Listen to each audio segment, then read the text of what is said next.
Nagbago na ang mundo. Lahat ay nagiging huling hayop na kanilang kinain. May ilan na buong nilamon ng isang itim na mamba at naging isang itim na dragon magdamag na may sobrang lakas sa laban. Ang iba naman ay kumain ng beef noodles at naging isang toro na demonyo na may dambuhalang lakas. At ako, nag-order ako ng KFC at naging ulo ng manok. Nakuha ko ang kakayahang kumawit at magsayaw ng mga kalokohan pero hindi ito nagtagal. Pumanaw ako ng malupit sa apokalipsis ng mga hayop na pinili pero nang buksan ko ang mga mata ko, muling akong isinilang. August 28. 3 araw bago ang pag-transform ng mga hayop. Sa nakaraang buhay ko, noong 6:07 ng gabi noong ika-1 ng Setyembre, parehong naging dugo ang kulay ng araw at buwan. Ang apokalipsis ay dumating sa isang nakakatakot na palabas na ginawian ng lahat ng dugo. Noong panahong iyon, 2 beses akong kumain ng KFC sa isang araw. Nanginginig ang tiyan ko sa alaala. Naging ulo ng manok, hindi ako nakaligtas ng matagal sa kaguluhan. Hindi alam ng mga tao kung ano ang nangyayari. Ang alam lang nila ay naging sila kung ano ang huling hayop na kinain nila. At kung kumain ka ng maraming hayop noong araw na iyon, may pagkakataon kang pagsamahin ng ilang katangian. Habang iniisip ito, hindi mabilang na ideya ang bumaho sa aking isipan. Ang depensa ng pangolin, ang night vision ng kwago at ang echolocation ng dolphin, ang matalim na pandaman ng lobo. Sa pagkakataong ito, magiging hari ng mga hayop ako, pero lahat ng pera ko ay napunta sa bayarin sa ospital ni Lolo. Sa pag-ukit ng metal, nakapag-ipon lang ako ng $3,000. Hindi pa rin sapat. Sinubukan kong kunin lahat ng online na utang na makikita ko. Lahat ng algorithm alam na akong isang mahirap na ulila at nag-aalala silang hindi ko mababayaran. $50,000 ang limit ko, pero kailangan ko na magtiis. Nagsisimula na akong gumawa ng listahan ng bibilhin ko. Una, isang kwago ang mahalaga. Bukod sa makapangyarihang paningin sa gabi, walang tatalo sa pandinig nito. Sunod, isang electric eel na may 800 volts. Para siyang si Thor. Para sa lakas, bibili ako ng maraming bullet ants. Pagkatapos, depensa, pangolin, buwaya, turtle. Hindi pwedeng palampasin kahit isa. Oo nga pala, halos nakalimutan ko ang bagay na iyon. Ang tardigrade ay kilala bilang organismo na hindi mamamatay maliban na lang kung sumabog ang araw. Kaya nilang tiisin ang hindi maipaliwanag na matinding kalagayan. Niluto, dinikdik, kahit itapon sa kalawakan, buhay pa rin sila. Ganap na immune sila sa matinding nuclear radiation. Kung makuha ko ang kakayahang yon, di ako matatablan. Alam kong natatakot ang tardigrade sa ultraviolet na liwanag, kaya agad akong gagawa ng plano. Gagamitin ko ang moss bilang panakot at lugar ng pagpaparami, saka sila papatayin gamit ang UV na liwanag. Habang naghahanda ako, bigla kong napansin ang isang gecko. May kakayahan siyang magpagaling. Pinagsama ang kawalang hanggan ng tardigrade at ang mabilis na paggaling ng salamander, ito ang pinakamatibay na kombinasyon. Sunod, pumunta ako sa laboratory ng paaralan at nanakaw ng mikroskopyo. Sa ilalim ng lente, mukhang masarap ang mga bilog na tardigrade. Mga 50 sa kanila, pero sobrang liit nila. Kailangan ko ng daan-daang. Kawawa na ako sa oras, kaya una kong kinontak ang isang kolektor ng langgam online. Nang makita ko ang mga bullet ant na ito, lumiwanag ang aking mga mata. Agad akong umorder ng 50. Nagulat ang nagbebenta. Bawat isa ay nagkakahalaga ng $400. 50 ay 20,000. Hindi ako nag-aatubili. Ibinabato ko ang pera gamit ang isang galaw ng kamay. Bumibili rin ako ng ilang patay na langgam. Pagkatapos, 2 kabute ang pumukaw sa aking pansin. Ipinaliliwanag ng nagbebenta na ang mga ito ay mga bakal na beetle na galing Amerika. Kahit pa silang sakta ng malakas o mapadaan sa ilalim ng sasakyan, walang mangyayari. Napakatibay ng kanilang exoskeleton na kayang tiisin ng halos 40,000 beses ang kanilang sariling timbang. Muling bumaba ang aking interes. Yung mga bakal na halimaw na naghari sa lahat noong nakaraang buhay ko ay siguro nagmula sa mga ito. Gusto ng mapagsamantalang tagabili ng 18,000 para sa dalawa. Sa wakas ay napababa ko siya sa 15,000. Tapos tinanong ko kung may kilala siyang nagbebenta ng mga electric eel. Tumatawag siya at sinabing may kilala siyang nagbebenta ng mga isdang electric eel. Hindi nag-aatubili, ginastos ko pa ang isa pang 10,000 para dito. Iniisip ng dealer na panalo na siya, natawa sa pagkakabobo ko. Nanatili akong seryoso. Papanaog na ang apokalipsis. Panis lang ang pera. Ngayon kailangan ko na lang ng kwago. Kung walang night vision, magiging impyerno ang gabi. Kaya't nagmamadali akong naghanap sa palengke ng mga ibon. Sa wakas, natagpuan ko ang nag-iisa na lang na available. Nagastos ako ng 3,000 nang walang pag-aatubili. Ngayon, handa na ang lahat ng aking sangkap. Agad akong nagsimula sa pagproseso ng mga materyales na ito na aking pinagpagiran.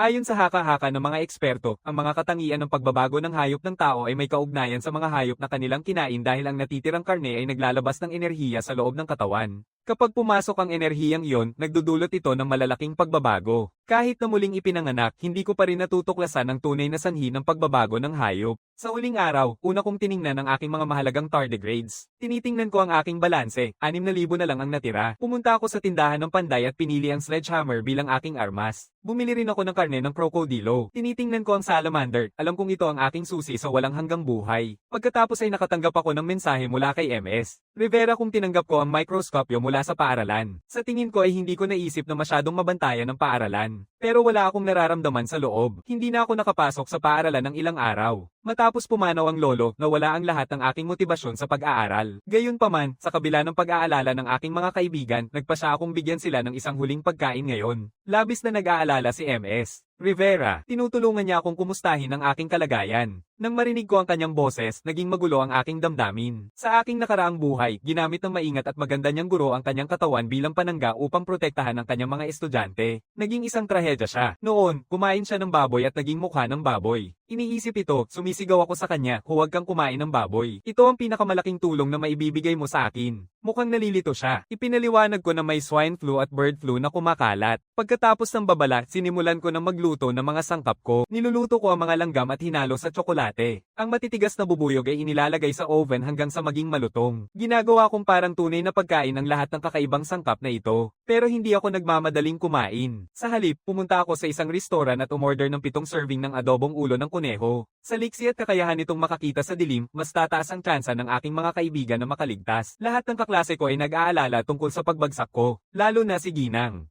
Rivera na mukhang malungkot. Pero sa aking pagpupumilit, tumigil sila sa pagpilit sa akin at umupo para sa isang huling pagkain na magkasama. Sa nakaraang buhay ko, karamihan sa amin ay pumanaw. Sa isang paraan, ito na talaga ang ating huling polem. Sige na, kain na tayo. Huwag naman sanang maging ganito kalungkot. Ayon sa aking plano, kakainin ng lahat ang kuneho. Sa wakas, binibigyan ko sila ng tsokolate na may halong langgam bilang panghimagas. Ngayon, kayang na ng aking mga kaibigan na protektahan ang kanilang sarili. 2 oras na lang, panahon na para sa aking handaan. Gawin na natin ito. Para sa pagpapagaling, lulunukin ko lahat kahit gaano pa kasuklem. Matapos pilitin ang nakakakainis na pagkain na ito, pakiramdam ko ay lubos na nanghihina. Malayo pa ang 1 oras bago ang pagbabago, pero sumasakit na ang tiyan ko. Noong nakaraang buhay ko, lahat ay nakararamdam ng sakit pagkatapos ng 3:00 ng hapon. Sa ngayon, hindi pa ito ang sakuna. Ito ay food poisoning. Sa dami ng aking plano, nakalimutan kong isaalang-alang ito. Pero kung kakayanin ko lang ng kaunti pa at makakuha ng regeneration, magiging okay na ako. Habang dahan-daang lumilipas ang oras sa nakapipigil na paghihintay na ito, nagiging dugo pula ang araw tulad ng nakaraang buhay ko. Dumating na ang sakuna. Tumpak ang oras ng sakit. Sa pamamagitan ng aking pag-iyak, bawat bahagi ng aking katawan ay dumadaan sa hindi maipaliwanag na pagbabago. Pagkatapos kong magising mula sa kawalan ng malay, nawala na ang sakit. Ngunit bawat selula sa katawan ko ay hinahati at muling binubuo. Ang likod ko ay kumikirot at sumasabay sa malakas na paghinga. Namumuo ang mga ugat sa aking mga kamay at paa. Unti-unting nawawala ang aking 5 pandama. Sa hamog, nakikita ko pa nga ang mukha ni Lolo. Totoo bang mamamatay na ako sa simula pagkatapos mabuhay muli? Samantala, nagkakaroon ng malalaking pagbabago sa mundo. Hindi makapaniwala ang mga tao na naging mga halimaw na sila. Ang mundo ay bumaba sa kaguluhan.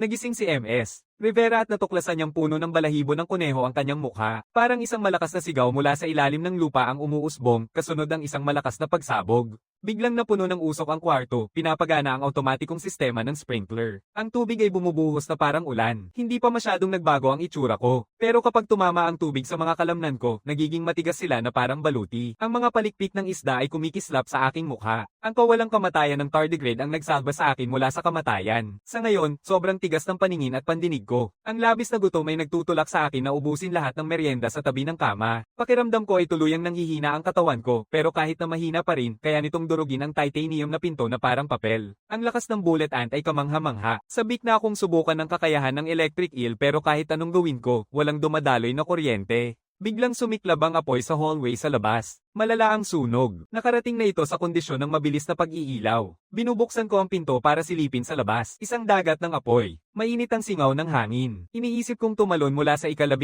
na palapag.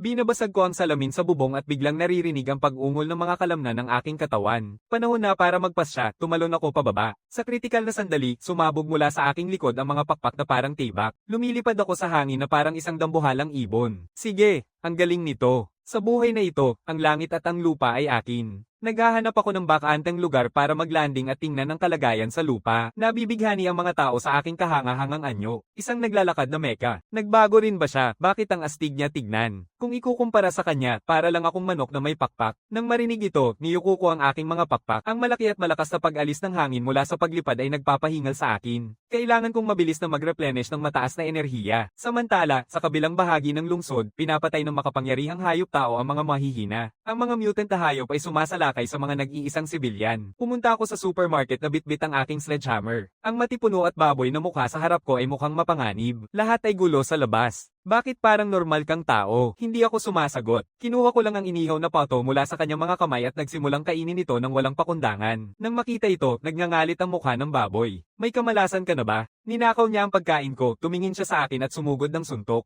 Sinipa ko ang kanyang bilog na tiyan. Ang lakas nito ay nagtulak sa kanya ng maraming talampakan ng layo. Kahit na tinamaan na siya, hindi pa rin niya alam ang kanyang lugar, nag-iingay tungkol sa pagpatay sa akin. Nang maramdaman ang kanyang intensyon na pumatay, sumabog ang lakas ng aking katawan. Tumutubo mula sa ulo ko ang mga sungay na parang kuliglig. Doon lang nagsimula ang baboy na mukha na magmamakaawa na pagtanto na ako ay isang napakalakas na halimaw. Pero hindi ko siya palalampasin. Huwag kang mag-alala. Ito ay simpleng pangangalap lang ng datos. Tatapusin ko siya sa isang hampas ng martilyo. Pagkatapos ay kinukuha ko ang puso ng hayop mula sa kanyang tiyan.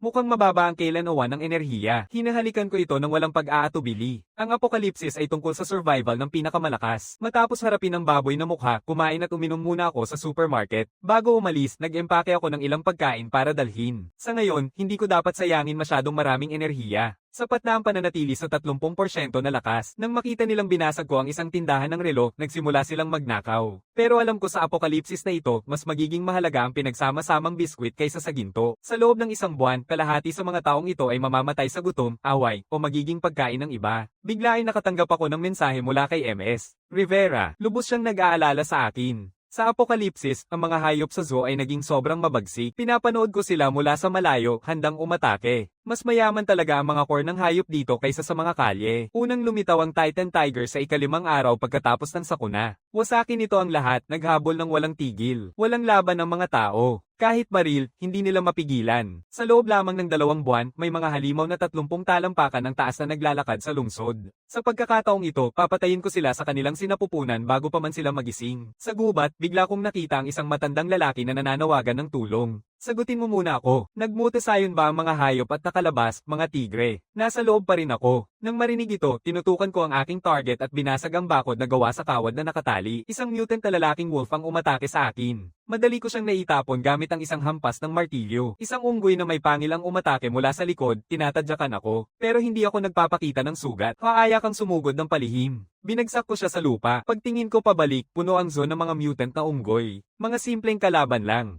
Pinapaatras ko silang lahat, isa-isang hampas ng martilyo. Mas marami ang sumusugod ng walang isip, walang makakatagal sa isang suntok lang. Di nagtagal, nakalikom na ako ng maraming ulo ng hayop. Maganda ang kalidad at bagay sa akin ang lakas nito. Pagkatapos silang ma-absorb, kakaibang enerhiya ang pumuno sa aking buntot. Ito na ba ang simula ng buntot, kaya't buong lakas akong nakikipaglaban upang makapagpigil. Ang isang buntot ay tiyak na magiging kahinaan. Matinding pawis, sa wakas ay napigilan ko ito. Sa ngayon, sobrang lakas ng enerhiya ng katawan ko. Hindi makasabay ang lakas ng isip ko. Laban sa apoy ng apoy, baka ang pagkain ng utak ang makapagpapahusay ng aking kontrol. Habang iniisip ko yon, napapansin ko ang isang puting tigre at isang dambuhalang honey badger na naglalaban. Matapos lunukin ang mga core ng hayop na iyon, na-unlock ko na ang aking buong anyo. Kumukuti-kutitap na may kuryente, pinatalsik ko ang honey badger. Agad gumagaling ang mga gasgas ko. Ang galing. Isa pang sipa ang tuluyang nagpapahina dito. Pagkatapos, nagsimula na akong mag-ihaw sa zoo. Tulad ng inaasahan, matagumpay na naakit ng amoy ng karne ang isang pangkat ng mga lobo. Nagwawala nilang kinagat ako, pero sa sandaling hawakan nila ako, na-electrocute sila. Habang kumakain, nakabuo na ako ng buntot pero hindi ito isang pasanin. Mula nang dumating ka, huwag mong iisipin ang pag-alis. Tapos na ang paunang pag-init. Susugod na ako sa pangkat ng mga lobo. Hindi makakatagal ang matitinding lobo sa isang galaw laban sa akin.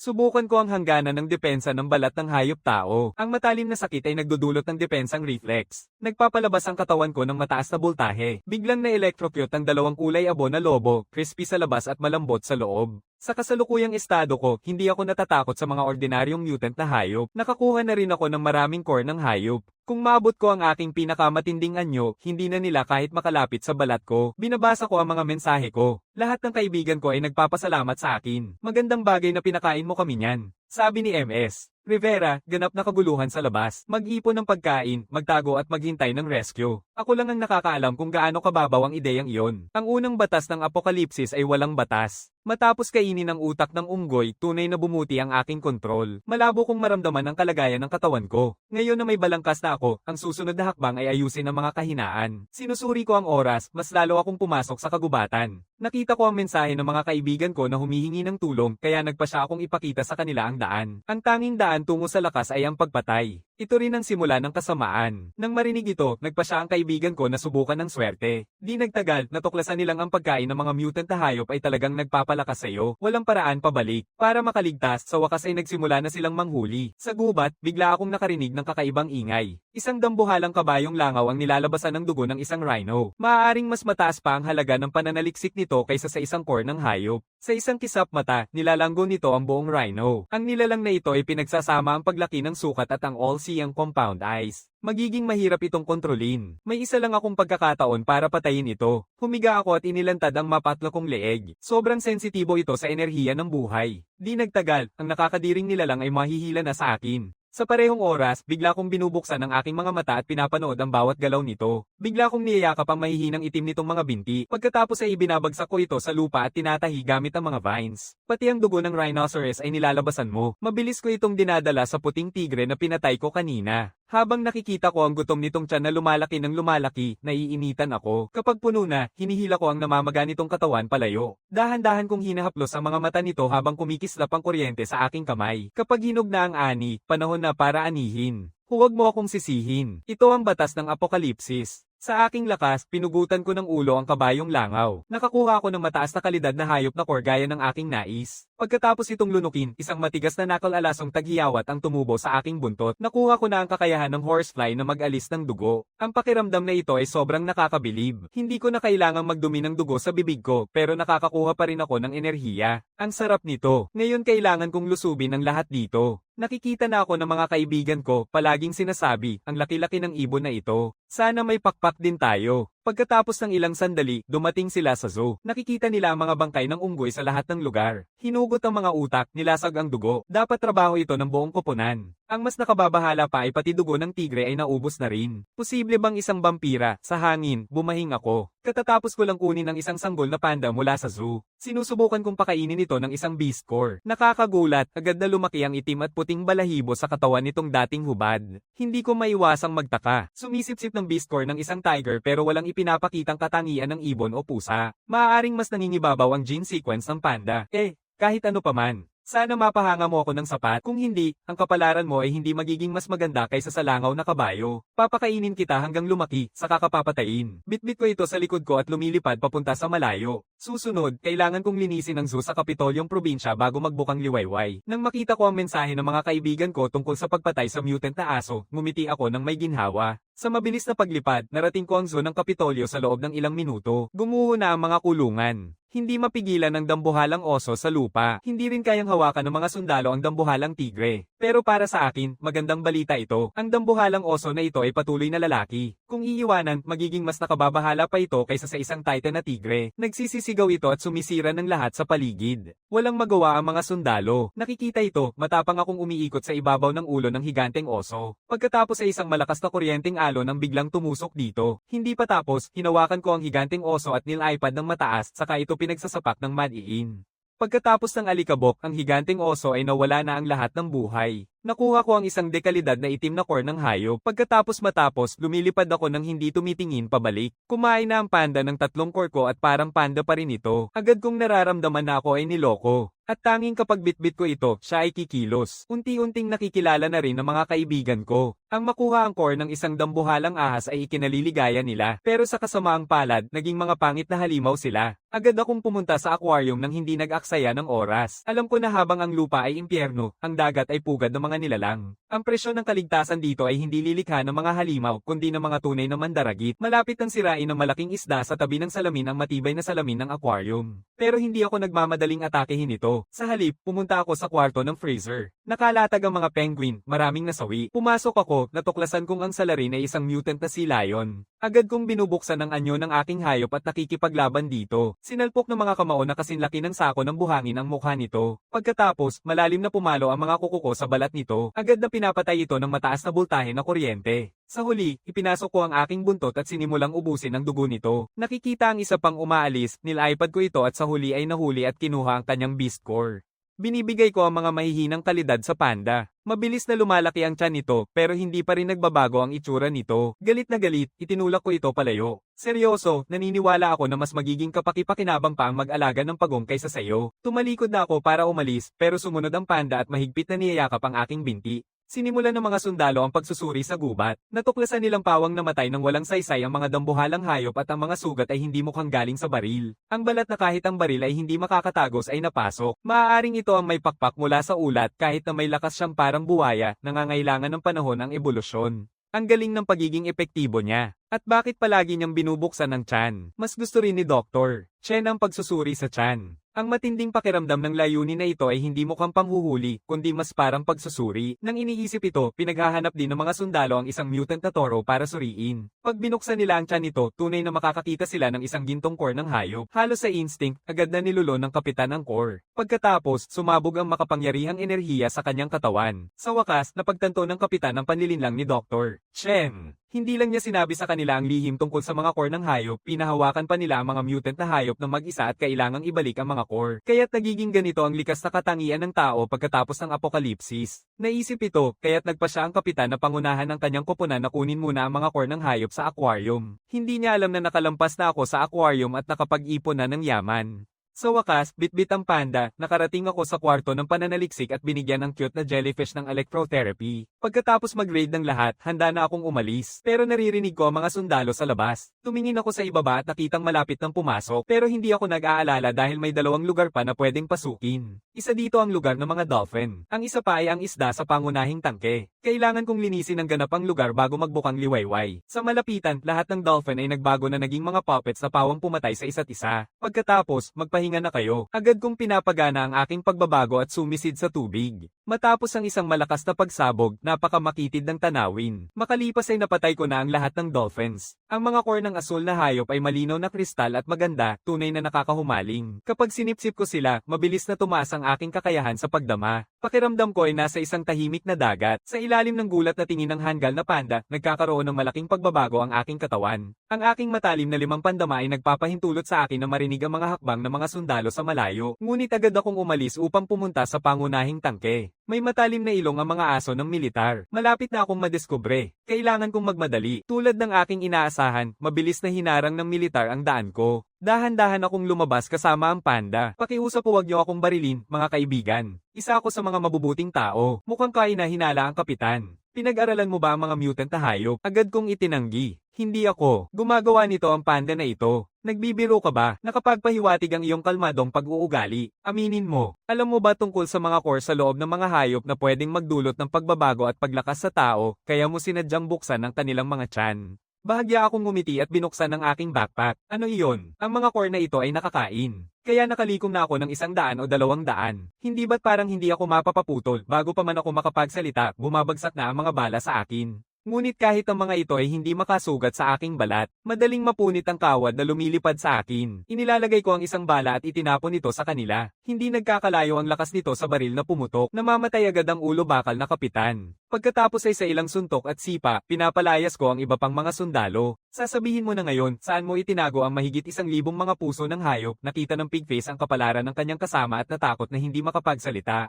Nang mapagtanto niyang pinagsama-sama ng kapitan ang lahat ng mga core, agad siyang nagalit at nagsabing kaya niyang mag-helicopter para dalhin ako roon. May bago akong plano. Agad kong pinaputol ni Pigface ang katawan ng kanyang kasamahan. Nang makita niya rin ang mga core ng hayop sa katawan ng kanyang mga kasamahan, nanlaki ang kanyang mata sa gulat. Pagkatapos, sumunod ang takot. Diyos ko, para bang impyerno ang mundong ito. Sa natitirang oras, nagsimula ako ng isang massacre sa pangunahing tangke. Madaling may lalakad ang dambuhalang puting balyena. Matapos makuha ang armas ng mga sundalo, mas naging madali ang laban. Sinasabi ng dalawang natitirang sundalo na nagsusuko na sila. Gaya ng inaasahan ko, talaga namang pumunta sila para kumuha ng karagdagang puwersa. Hindi nila alam na bahagi rin ito ng plano ko. Nakatakda na ang pampaakit. Naghihintay na lang tayo sa malaking isda. Kailangan na lang nating palakasin ang lakas at timbang natin. Matapos lunukin ng mahigit 100 core ng halimaw, naging nakakatakot na hari ng demonyo ang aking buong anyo. Pero hindi ako nagpapabeya. Inihahanda kong lubusang palamunin ng pangunahing tangke. Ang mutadong dambuhalang pating ay sumugod sa akin ng diretso. Batiin ang aking high voltage. Ngayon kapag tumama ako ng suntok, kahit gaano kabigat ang kanyang balat, matutusok ito. Pagkatapos ay ang kasiyahan sa pagdami ng dugo. Malapit na akong makalinis ng pangunahing tangke. Ngayon nakolekta ko na ang malaking tambak ng mga core ng hayop. Putang ina, ako lang ang nagsusumikap. Walang ginagawa ang panda na ito. Kahit baboy, handa na sanang patayin ngayon. Kung wala kang ipapakitang progreso ngayon, lulutuin kita. Pagkatapos, dadalhin ko ito sa rooftop ng isang matangkad na gusali sa lungsod. Manatili ka dito. Huwag maglakad-lakad. Kung hindi, ikaw ang maghahain ng hapunan. Diretso akong susugod sa mga sundalo sa base militar. Nang makita ang isang nagbago na tao, agad na nag-ingay ang matigas ang ulo na sundalo at pinapalibutan ako. Pero pinipigilan sila ng kanilang kapitan. Kaibigan, nagkakamali ka.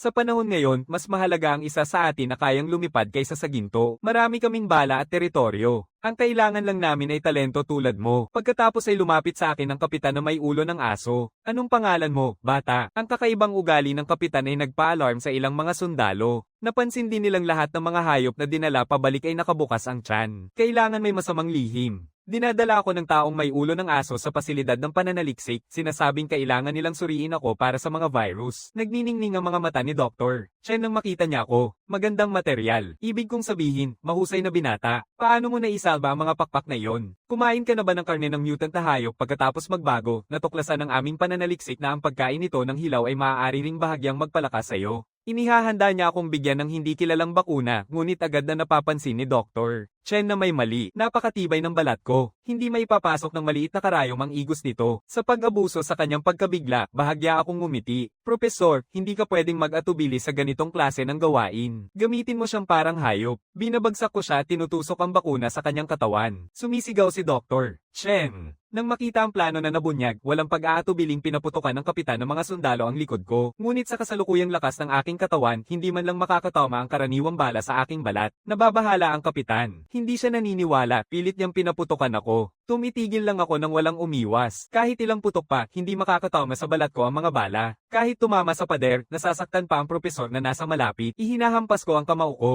Pagkatapos, sumabog ang lakas ng aking mga binti. Isang suntok lang ang nagpapalipad sa kapitan ng mga mandirigma. Sinusubukan ng dalawang assistant ng propesor na pigilan ang aking galaw sa pamamagitan ng paghawak sa aking mga pakpak. Basta akong magpadyak ng isang beses at pareho silang paliliparin. Dati, nagbabalak lang ako, pero ngayon sigurado na ako. Tuluyan nang nawala ang pagiging tao ng mga ito. Hindi na nakapagtataka na sila ang unang nakamit ang kapangyarihan sa aking nakaraang buhay. Natuklasan nila ang mga buto ng hayop noong araw ng pagbabago. Nalaman pa nilang mayroon din ang mga tao nito at si Doktor Chen na nilason ay tuluyang nagpanik. Kinuha niya ang isang kalapit na core ng hayop, nais itong lunukin upang tingnan kung makakagamot ito sa lason. Pero hindi ko siya bibigyan ng pagkakataon na yon. Kinukuha ko ang core. Akala mo kaya mong lunukin ito? Nanginginig din ang kapitan ng mga mandirigma. Hindi niya inakalang magiging ganito ako kalakas. Pakiusap, makipag-usap tayo. Lahat ng mga core ay maaari mong makuha. Masyadong tamad makinig sa kabobohan niya. Pinukpok ko siya. Nanunood ang kapitan, nakikiusap ng awa. Binubuksan niya ang safekeeping at iniaalok ang isang tambak ng mga core ng hayop. Inyaakyat ko siya sa ilalim ng vault. Alam kong mas marami pang mga core ang bahay ninyo.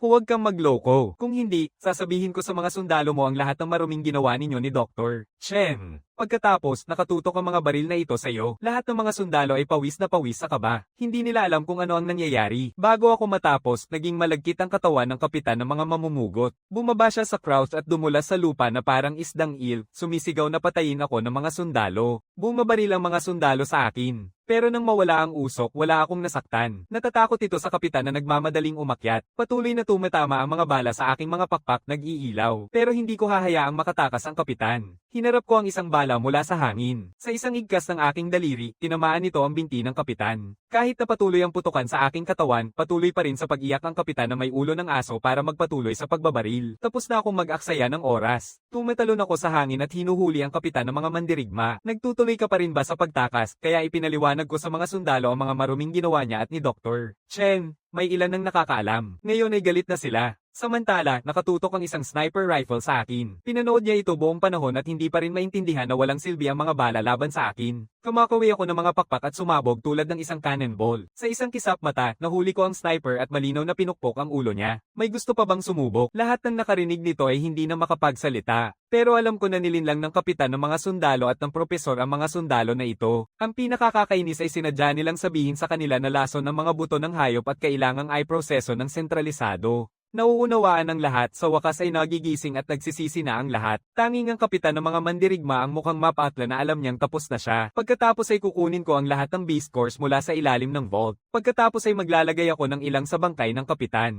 Sa susunod na buhay, magbahagi ka naman ng kaunti sa mga kapatid mo. Tinanong ko kung may nakakaalam kung nasaan ang pugad ng aso. Sino man ang nakakaalam kung nasaan ang kayamanan sa inyong 14 na core ay sa inyo. Dadalhin ko ang voluntaryong baboy na mukha sa isang vilya sa bundok na binanggit niya. Pagpasok ko, nakita kong puno ito ng mga bangkay. Walang bakas ng kagat o kuko. Isang tao ang gumawa nito. Sa banyo, nakikita ko ang isang unggoy na lalaki na sexual na inaabuso ang isang babae. Tinanong ko ang babang mukha kung anak ba ng kapitan ng mga mandirigma itong unggoy. Napansin ng unggoy ang isang tao at nanlilisik ang tingin. Isang nilalang na may pakpak. Anong, gusto mong magpanggap na bayani at iligtas ang dalaga? Sa likod niya, umiiyak ang ginahasa na babae, iligtas mo ako. Sa kanyang boses, sa wakas nakilala ng pigface na siya ang anak ng kapitan na may ulo ng aso. Nakikilala rin ng unggoy ang mukha ng baboy bilang kasabwat ng kanyang ama. Pagkatapos kung matapos siya, maaari ka nang sumali sa handaan. Nakangiti siya ng may pakitang tao. Mukhang tuloy-tuloy ang aking ebolusyon. Hindi mo rin ako nakilala. Ilang lihim na core ng tatay mo ang kinain mo. Nagtatanong ako ng walang emosyon. Walang pakialam ang unggoy. 10-77 lang.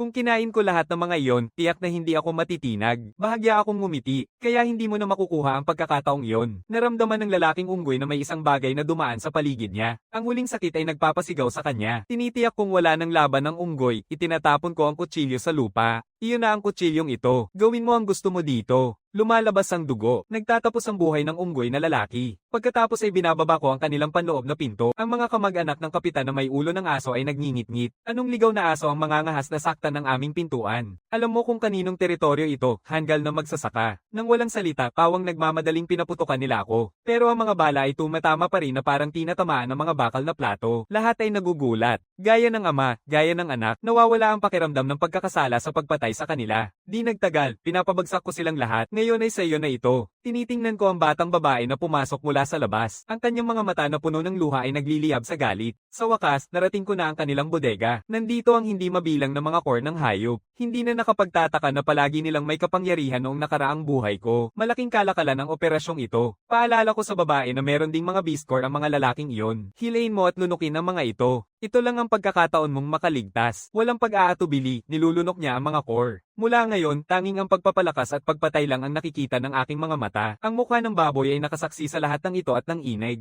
Ang mundong ito na kanibal ay nagpapasama sa tao. Pagkatapos nitong tapusin, nagmamadali akong bumalik para hanapin ang panda. Pero pagbalik ko sa bubong, wala na ito. Nakikita ang malalalim na bakas ng kuko sa pader, pumapasok ang mga nakakatakot na palaisipan. Ang pagpapalaki ng mga bata ay sobrang sakit, lumipad ako sa sirang syudad naghahanap sa panda, palaging sumisigaw ng pangalan nito. Scraps. Iniisip ng mga refugee sa mga guho na baliw na ako. Ang ingay ay nakakaakit ng makapangyarihang mutant na mga aso. Sa harap ng atake nito, hindi ako umatras. Isang alon ng kuryente ang agad na nagluto rito. Mga basura, ipinagpapatuloy ko ang pagtawag sa panda na kumain ng walang hanggang mga core. Biglang lumitaw ang napakaraming kumikislap na berdeng mata sa madilim na kuweba. Nakikita ng aking malakas na pandama na may nakikinood sa akin. Isang alon ng kuryente ang nakapagpatumba sa isang kalapit na frogman. Hindi ko ito pinapansin at ipinagpatuloy ang paghahanap sa panda. Mga kalat, bumalik ka.